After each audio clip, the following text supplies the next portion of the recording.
তো রিসেন্টলি আমার এক ফ্রেন্ড বললো সে পিসি বিল্ড করবে, বাট তার বাজেট 65,000 টাকা। আমি জিজ্ঞেস করলাম কী ধরনের ইউসেজের জন্য পিসি বানাতে চাও। বলল গেমিং আর কিছু হেভিওয়েট সফটওয়্যার ইউজ করবে। সো 65,000 টাকা আর একটু হেভিওয়েট সফটওয়্যার, 65,000 টাকা মোটেও কম টাকা না। আর আমরা সবাই চাই বেস্ট ভ্যালু ফর মানি। এখন কম্পিউটার শপে আপনাকে নয় ছয় বুঝিয়ে এমন একটি জিনিস ধরিয়ে দিল যেটা আপনার বাজেট ঠিকই সাবার করে নিল, কিন্তু পিসিটা আপনার মন মতো হলো না। কিনতে এসেছিলেন স্বাস্থ্যবান হেভি ডিউটি হাম্বা, আর কিনে ফিরছেন ছাগল। কিন্তু যদি একটু ক্লিয়ার জানতেন তাহলে ঠিক বাজেটেই আপনার পছন্দের মতো পিসিটা বানানো হয়ে যেত। একটু চালাক না হইলে দুনিয়াতে টেকা খুব কঠিন।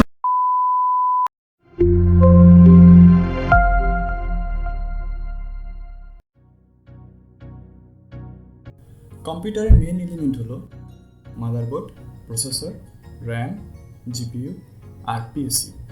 বাট তুমি জিপিইউকে কেন মেন এলিমেন্ট বলছো ব্রাদার? সিপিইউ দিয়েই তো রেন্ডার করা যায় ছোটখাটো কাজ। কিন্তু এখানে Point to be noted. কিছু প্রসেসরে হাইপার থ্রেডিং বা ইন্টিগ্রেটেড জিপিইউ থাকে না। তাই প্রসেসর কেনার সময় বড় একটা কথা মাথায় রাখতে হবে, সেটা হচ্ছে প্রসেসরের হাইপার থ্রেডিং বা ইন্টিগ্রেটেড জিপিইউ।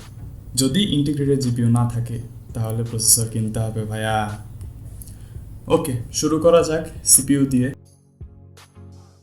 সিপিইউ কিনতে হলে যে সকল সাইট মনে রাখতে হবে তা হলো সিপিইউ পারফরম্যান্স আর মেমরি স্পেসিফিকেশন। পারফরম্যান্সে কত করে সিপিইউ, থ্রেড কত, প্রসেসরের বেস ফ্রিকোয়েন্সি কত, প্রসেসরের টার্বো ফ্রিকোয়েন্সি কত, এগুলো মাথায় রাখতে হয়। আর পারফরমেন্সের মধ্যে সবথেকে ইম্পর্টেন্ট একটা বিষয় হলো thermal design power, in short TDP. TDP হলো সিপিইউর আইডল অবস্থায় কতটুকু পাওয়ার কনজিউম করে তার একটা মেজার। টিডিপি দিয়ে প্রসেসরের প্রপার কুলিং মেজার করা হয়।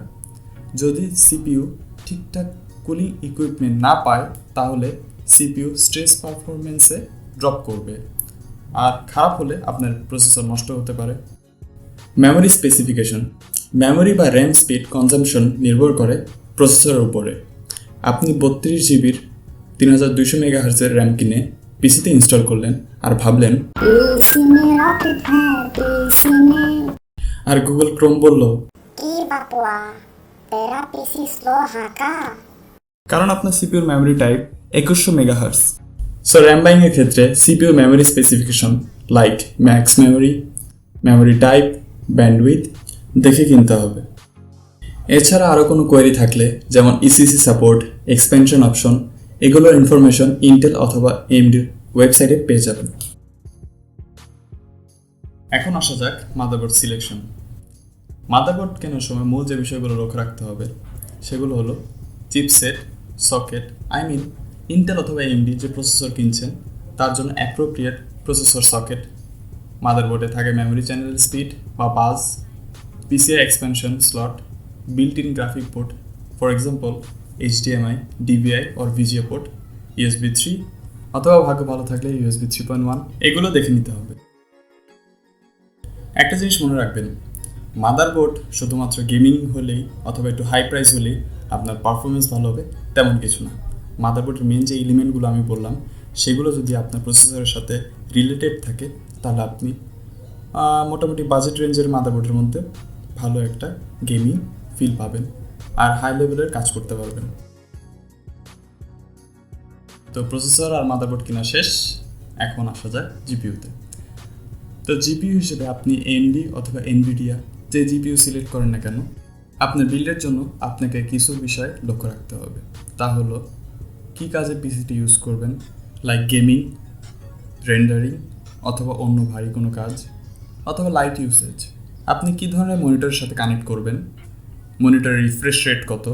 কারণ এখানে একটা বিষয় খেয়াল রাখতে হবে, আপনার জিপিইউ যতই হায়ার রিফ্রেশ রেট আউটপুট দিক না কেন, আপনার মনিটরের যদি রিফ্রেশ রেট লো হয় তাহলে আপনি আপনার কাঙ্ক্ষিত আউটপুটটি পাবেন না।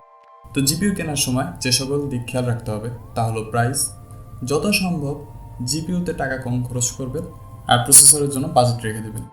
জিপিইউ কুলিং, কারণ জিপিইউতে অনেক হিট প্রডিউস হয়।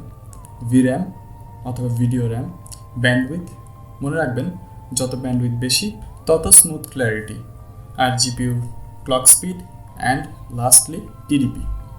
এসব কিছু আপনাকে মনে রাখতে হবে জিপিউ কেনার সময়। তো মোটামুটি পিসি বিল্ডের জন্য আমাদের সকল কেনাকাটা শেষ, বাট ওয়েট, পাওয়ার কই? So last but not the least, the PSU. PSU আপনার পুরো নতুন চকচকে সিস্টেমটাকে পাওয়ার দিবে। তাই পিএসইউ কেনার সময় কিছু ইম্পর্টেন্ট জিনিস দেখে নেবেন, আর আমি সাজেস্ট করি একটু ভালো কোম্পানির পিএসইউ কিনে নেবেন। পিএসইউ কেনার সময় একটা জিনিস মাথায় রাখতে হবে, কতটুকু পাওয়ার প্রয়োজন হচ্ছে পিসির আইডল অবস্থায়, আর জিপিইউ যখন থ্রটল করে তখন কতটুকু পাওয়ার প্রয়োজন হয়।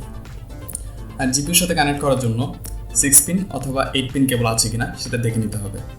এখন একটা সিস্টেমে কতটুকু পাওয়ার কনজাম্পশন হয় সেটা ক্যালকুলেট করা একটু টাফ, তাই গুগল করে এই ফার্স্ট লিঙ্কে আপনি আপনার সিস্টেমের জন্য সুইটেবল পিএসইউ ডিসাইড করে নিতে পারবেন।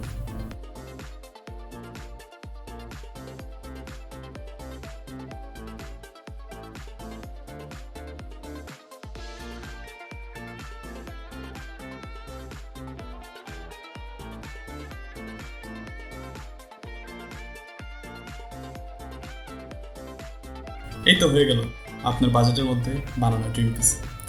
আর যদি পিসি বানিয়ে বাজেট থাকে তাহলে প্লিজ ভাই একটা ইউপিএস কিনে নিয়ে নিন। এই ভিডিওটি জাস্ট একটা প্রাইমারি গাইড কম্পিউটার কেনার জন্য। সব সেকশন হয়তো কভার দিতে পারিনি, যদি আরও কোনো প্রশ্ন থেকে থাকে তাহলে প্লিজ কমেন্ট করে জানাবেন। ভিডিওটি ভালো লেগে থাকলে লাইক, না লেগে থাকলে আপনি জানেন আপনাকে কী করতে হবে।